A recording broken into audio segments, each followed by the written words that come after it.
আল্লাহর হাবিব বলেন, মান আহাব্বাল হাসান ওয়াল হুসাইনা ফাকাদ আহাব্বানি। কষ্ট হচ্ছে আপনাদের?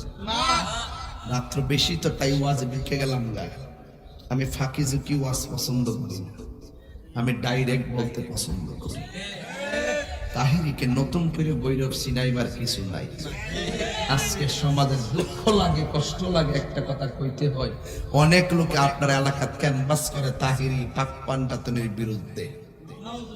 অনেক লোকে আপনার এলাকাত ক্যানভাস করে আমি মৌলা আলীর বিরুদ্ধে। অনেকে আপনার এলাকাত ক্যানভাস করে আমি আহলে বায়তের বিরুদ্ধে। যারা এই সমস্ত কথা কয় এদেরকে বলতাম চাই, আমি তাহিরি যতবার এই ভৈরবের জমিনে মৌলা আলী আর কারবালার ওয়াজ করে বেড়া বিড়ি চোখের পানি ফালায় কান্দাইছি, আপনাদের জীবনে এতবার নাম মনে নাই। কথা ঠিক